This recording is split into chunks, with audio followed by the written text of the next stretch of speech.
Tonight's headlines: President Bush orders new rules for rolling back the nation's air pollution controls. CBS exclusive: Ford's fight over police car safety rolls on. Fascinating new audio of the day a president died.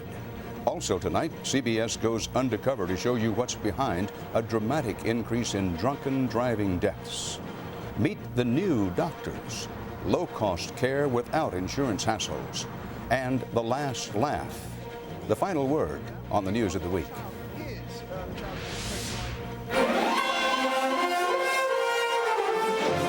This is the CBS Evening News with Dan Rather reporting from CBS News headquarters in New York. Good evening. With President Bush overseas today talking up his Iraq policy, a major controversy broke out here at home over the president's domestic policy. President Bush has ordered new regulations, and they've just been put out by the Environmental Protection Agency, that would reduce clean air standards for old power plants, refineries, and factories. CBS News correspondent Bob Orr has our report. The rollback of clean air rules is a bonanza for hundreds of the nation's oldest and dirtiest power plants. Under the change, those plants will be allowed to pump out more power and consequently more smokestack emissions without having to install costly anti-pollution equipment. The Bush administration insists the move will encourage older power plants to invest in new equipment that ultimately will make them more efficient. We will actually be making the environment cleaner with the regulatory improvements that we're making today. But critics accuse the administration of gutting the Clean Air Act with changes that threaten the environment and public health. We know that higher levels of particulates lead to higher rates of premature death, higher rates of heart disease, higher rates of stroke, and higher rates of lung cancer. The greatest threat may be to the Northeast. Power plants throughout the Midwest and Southeast spew heavy emissions that are carried by prevailing winds over New England. Under the new rules, environmentalists warn the fallout will only get worse. People have asthma attacks.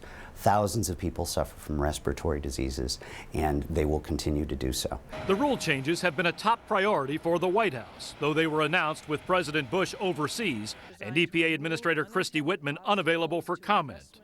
The president defended the clean air rollback last summer, rejecting critics' claims that it's a payback for millions in political contributions from the power industry. They're absolutely wrong. This administration is committed to clean air. But the administration still faces a fight. Senator Joe Lieberman has called for EPA Administrator Whitman to resign. And the attorneys general from Connecticut and New York say they're heading to court to stop the changes. Bob Orr, CBS News, Washington. There are also new questions tonight about government regulators in charge of automobile safety. At issue, how those regulators have handled safety complaints about the police version of the Ford Crown Victoria used by police departments around the country. CBS's Bill Whitaker has an exclusive update tonight on that controversy. The Dallas city attorney today said recent fuel tank shields and modifications Ford offered to make police cruisers safer are not safe enough. If a police officer could walk away from a vehicle with no bodily injuries, he should not die by fire. It's a reaction to the death last month of Dallas officer Patrick Metzler, killed when his car burst into flames after a speeding drunk rear-ended him. It would have been traumatic to me anyways to see my partner killed in any fashion, but for him to be stuck in a car that's on fire, it's tough. Now 13 officers have burned to death in Crown Vics, called fire traps by critics who claim the rear fuel tank design makes the tanks prone to rupture in rear crashes. Ford maintains the cars are safe and surpass all federal and Ford's own higher speed tests. In fact, NHTSA, the National Highway Traffic Safety Administration, recently closed its investigation of the car, finding no safety-related defects after its standard 30-mile-per-hour crash tests. Dallas police call the 30-mile-per-hour test meaningless in the real world. The average speed around Dallas is somewhere 60 or 70 miles an hour. As you can see on our freeways in Dallas, people regularly go 80 miles an hour. Internal NHTSA documents obtained by CBS News show Ford engineers originally got the agency to agree not to investigate. It did so after the death toll and public pressure mounted. The government was very reluctant to open this investigation. NHTSA declined to speak on camera, but its former administrator, Joan Claybrook, reviewed the findings for CBS News. The National Highway Traffic Safety Administration should have done a thorough investigation rather than a very cursory one, which is what they did. Ford said today these accidents happen at very high freeway speeds that no one could withstand. But CBS News has learned the Torrance Police Department here in California is investigating a recent Crown Victoria police car fire after a 35-mile-per-hour rear-end crash. And now this, the New York City Cab Drivers Association says it will file suit against Ford following the death last month of a driver who burned when his Crown Vic cab was hit from behind. Bill Whitaker, CBS News, Los Angeles. President Bush is in Lithuania tonight, following a one-day U.S.-Russia meeting at the top near St. Petersburg. It had only one real subject, what to do about Iraq. Presidents Bush and Putin agreed, as they have before, that Saddam Hussein faces, quote, serious consequences if he does not disarm under a new UN resolution. But President Putin also warned President Bush not to go solo militarily against Iraq, and Putin suggested that the war on Osama bin Laden and other Islamic terrorist groups deserves higher priority. That war on terror has netted some big fish, such as al-Qaeda's chief of Persian Gulf operations, his arrest announced yesterday. But as big a catch as he may be, CBS's Jim Stewart reports tonight, it's far from any fatal blow for the terrorist network. In Russia today, even the president was crowing about the latest arrest of a top al-Qaeda lieutenant. America and Russia and people who love freedom are one person safer as a result of us finding this guy. Better yet, Abid al-Rahim al-Nashiri is reportedly talking and has been ever since his capture 3 weeks ago. He now joins a small but growing cadre of higher-level al-Qaeda officers like Ramzi bin al-Shib and Abu Zubaydah, who, according to one unconfirmed report, are being interrogated at sites in Jordan, in Morocco, and at the U.S. base in Bagram, Afghanistan. But while those captures are sure to bring a bounty of useful intelligence in the near future, many analysts argue that in the long term, so long as Osama bin Laden and his top deputy Awan Zawahiri remain alive and free, that al-Qaeda will never be at a loss for more recruits and can easily replace its lost lieutenants. Bin Laden and Ayman al-Zawahiri are the inspiration, the charisma, the brains of this organization. People join this organization because they are still alive and still running this organization. Other terrorist groups have withered once their top leaders were gone. Abu Nidal, the man who planned several spectacular attacks on airports, lost control once he became ill. Abu Abbas, the terrorist behind the hijacking of the cruise ship Achille Lauro, saw his group fall apart when he moderated his politics. The hope is that al-Qaeda, which has always been a loose coalition of Yemeni, Saudis, and Egyptian Islamic radicals, might splinter as well if bin Laden is ever removed. U.S. officials are not saying whether the latest captures have gotten them any closer to bin Laden, but it's a safe bet that's one of the first questions interrogators are asking. Dan? Jim Stewart reporting live tonight from Washington. It's over for the 107th Congress. The House adjourned the lame duck session today after sending President Bush the final bill creating what's called the Department of Homeland Security. Congress did not complete work on an extension of unemployment benefits for 1 million jobless people. Those benefits are due to run out a few days after Christmas. It's been 39 years now, 39 years since President John F. Kennedy was assassinated in Dallas, Texas. Rare film and audio recordings, some just released this week, captured the events of that fateful day. This amateur film shows the motorcade carrying President and Mrs. Kennedy making its way through downtown Dallas. The president's open-top Lincoln is heading toward the Texas School Book Depository. You can see movement in the 6th floor window of the building. It is from that window, the Warren Commission concluded, that Lee Harvey Oswald fired the shots that killed Kennedy. Within seconds, chaos erupts in the plaza as the motorcade speeds to Parkland Hospital. Soon, over the Pacific, a plane carrying members of the Kennedy cabinet gets word from the White House of the assassination. The conversation, recorded on audio tape recently discovered at the National Archives. Report quoting Mr. Kilduff in Dallas that the president is dead, that he died about 35 minutes ago. Do you have that? Over. The president is dead, is that correct? That is correct. Now aboard Air Force One in Dallas are Mrs. Kennedy, codenamed Lace, and Vice President Lyndon Johnson, codenamed Volunteer, about to take the oath as president. We are waiting for Judge who appears smaller volunteer, is that right? Yes, we are having one, getting one here to have it done before we take off, right? That's affirmative. Do you have any idea yet what Lace wants to do and what volunteer wants to do on their arrival here? No, I will call you back. Now, as Air Force One heads back to Washington, arrangements are being made for handling the remains of the slain president. We do not want a helicopter for Bethesda Medical Center. We do want an ambulance and a ground return from Andrews to Walter Reed. And we want the regular post-mortem that has to be done by law under guard performed at Walter Reed. Is that clear? Over.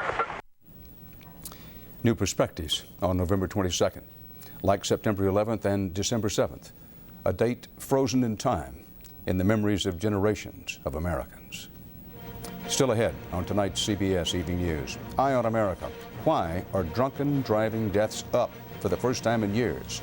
We went undercover to find out. The disturbing answers next. It is a disturbing turnaround. For the first time since the mid-1990s, drunken driving deaths are on the rise. For years, growing public awareness and lobbying for stricter laws helped reduce the alcohol-related slaughter on U.S. highways. So what changed? CBS's Sandra Hughes turned up some answers in this Eye on America investigation. She was 20 years old and planned a future teaching the handicapped. The hospital called and said, please come. Your daughter has been in a crash. Robin St. Michel was killed by a drunk driver in a head-on collision. He had 2 priors and he did not have a driver's license. Of course, I was very angry. I thought, why is he driving? If he wouldn't have been driving, my daughter would be alive today. It's a familiar story with a heart-wrenching ending. Drunk driving offenders who blatantly disregard the judge's orders not to drive, even right after being convicted in court of DUI. No comment. Should you be driving after getting a DUI?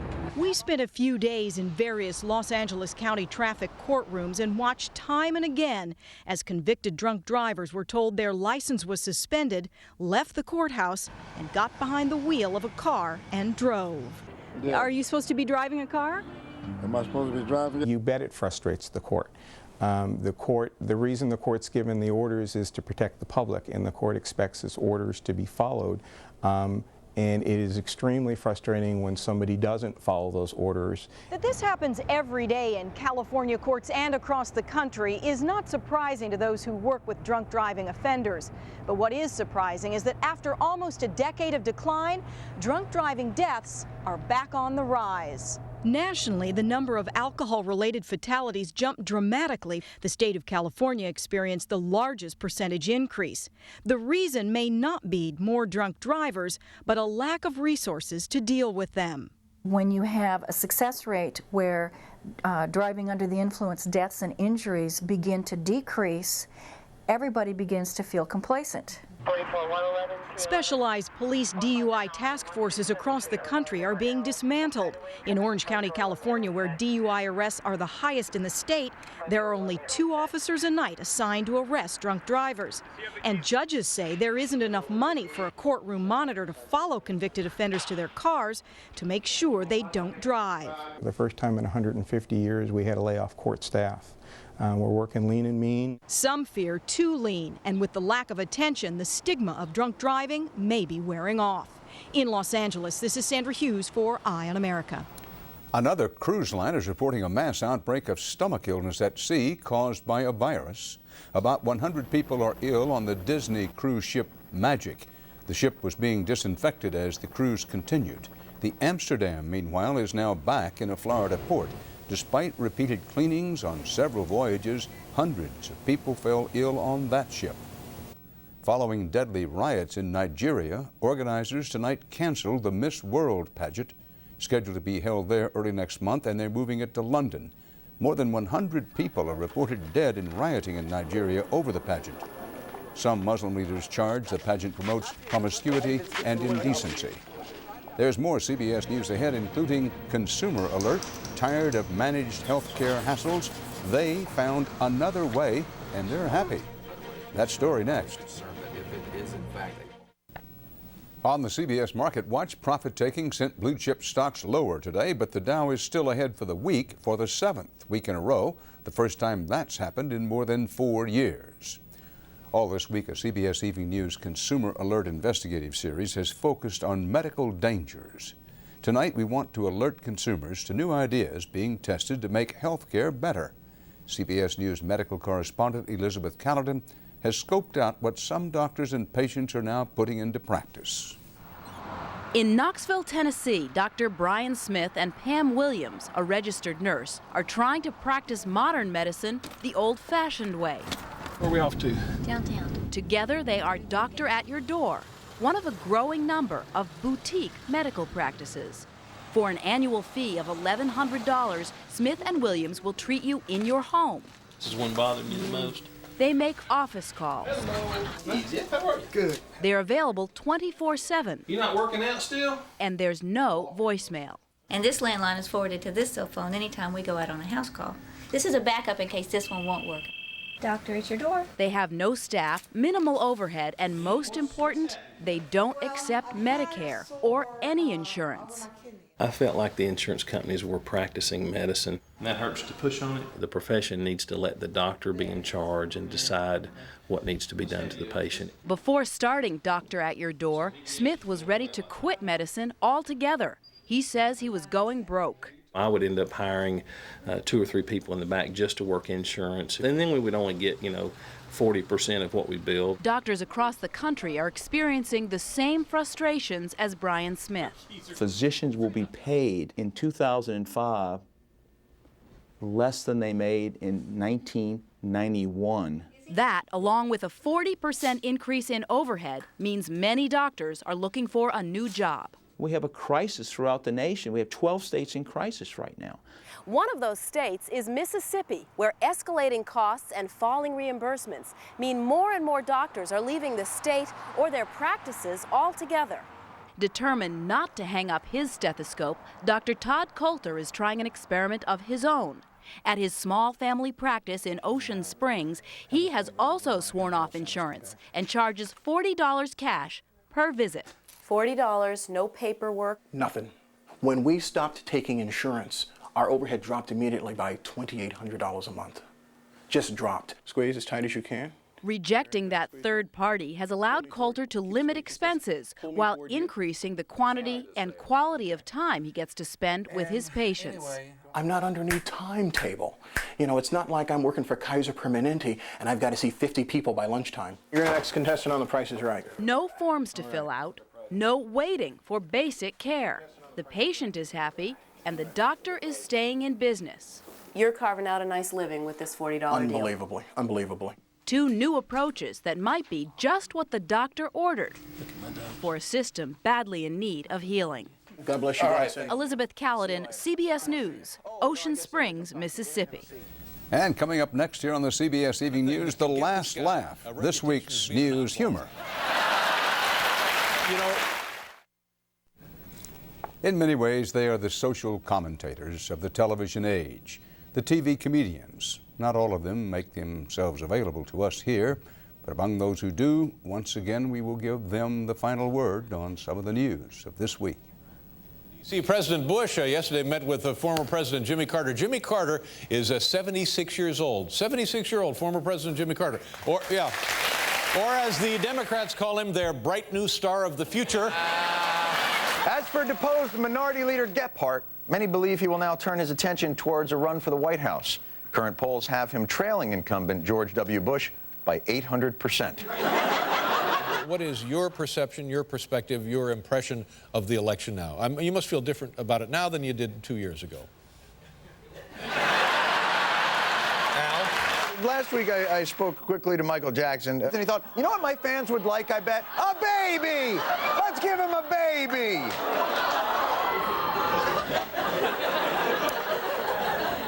So honestly, shouldn't someone stop him? I'm telling you something. It's the kind of thing that could get this guy a reputation as being an oddball. Minor flooding in rural Washington has left one small town with a unique problem: salmon crossing the road on their way upstream. After motorists reported smelling dead fish, the governor immediately declared a state of New Jersey. What's next? That's part of our world. Don't forget Face the Nation Sunday morning, and then later this evening, 48 Hours investigates. A lot of people think Jim Watson is a loving father. He's a great dad. But did he also murder his wife? Jim Watson is smart, but there's no such thing as a perfect crime. Can she prove it? 48 Hours investigates tonight. For the CBS Evening News, Dan Rather reporting from CBS News World Headquarters in New York. We hope you have a good weekend, and we'll see you right back here on Monday. Good night. For news 24 hours a day, go to cbsnews.com. AOL keyword CBS News.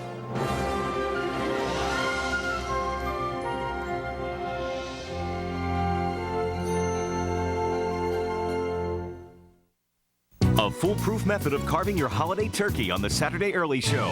Experience CBS News.